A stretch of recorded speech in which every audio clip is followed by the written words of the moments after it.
Hi guys. So we're going to dive back into some of the content that is usually on the AP, like the formal exam, but was taken off this year. But I still want you guys to finish the year knowing all about this stuff. And some of the things we're going to talk about in this video will be familiar to you. It's kind of stuff we've sort of alluded to, sort of mentioned that you've probably talked about in the past. And that it's called, the fancy name is geometric optics. So I'm sure you've all done something like this in your pool or where you put the pencil in the water and it looks like broken, right? This guy looks headless. And so we're going to talk about all the things that light can do. So light can move in a straight line, which is called a ray. And specifically, lasers can do this, right? So when you use a laser, and you saw this in the video you watched on Friday, it travels in a straight line, and this is referred to as a ray. Light can also be reflected. So we have an incident ray, which is the ray of light that is from the source, and then we would have a reflected ray. So it depends on what the material is, and the light can reflect off of that.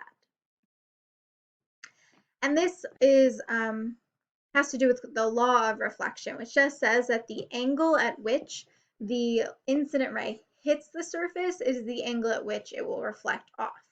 So we've got our incident ray, our reflected ray, and this horizontal dotted line that's perpendicular to the surface is it's called our normal line, right? That word normal refers to when things are perpendicular to a surface.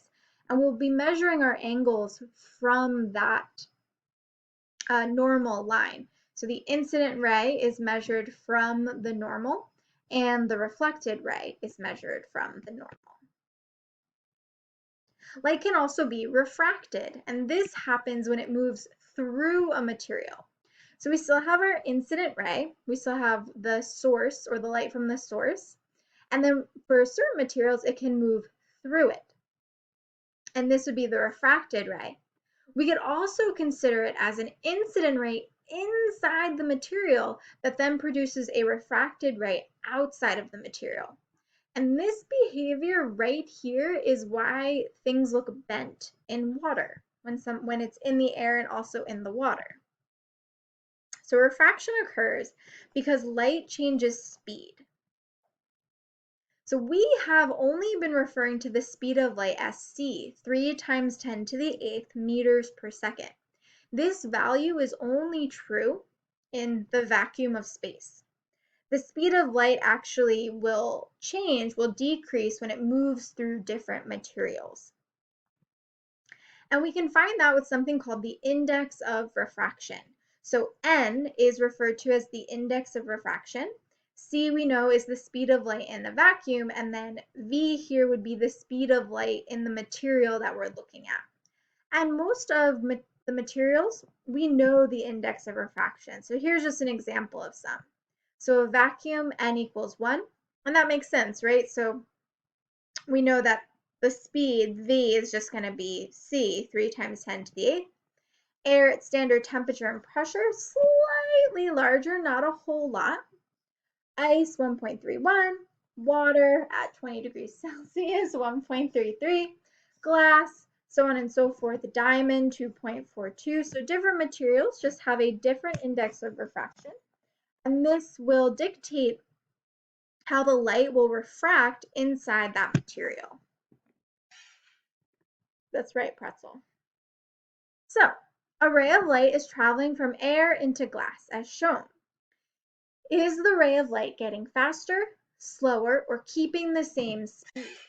So we have an incident ray. We would measure that angle from this perpendicular line, the normal line.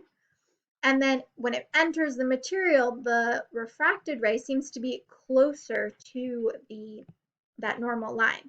So will it be getting faster, slower, or keeping the same speed? So the way that we would kind of determine this, the way that the light is refracted is dictated by Snell's law. N1 sine theta 1 equals N2 sine theta 2. Where N1 is just the index of refraction of the material through which the incident ray is moving through. Theta 1 is that incident angle. N2 is the index of refraction for the second material, and theta 2 is just the angle of the refracted ray. So, in the following three scenarios, is the light moving faster, slower, or the same speed as it refracts? So the first one is slower. When it gets closer to that normal line, that means that it is a slower speed. Please stop yelling. When it does not change at all, it's the same speed. So air to air, water to water. And then when it moves further away, that would be a faster ray of light, refracted ray. And this all has to do with that Snell's law relationship, the relationship with the index of refraction.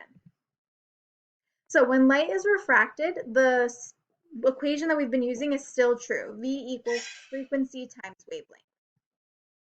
The frequency remains unchanged, and that's because the light itself is still the same kind of light, right? It's still what it is. But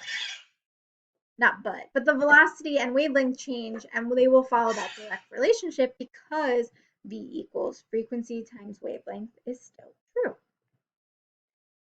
And that is it for today, guys. Any questions?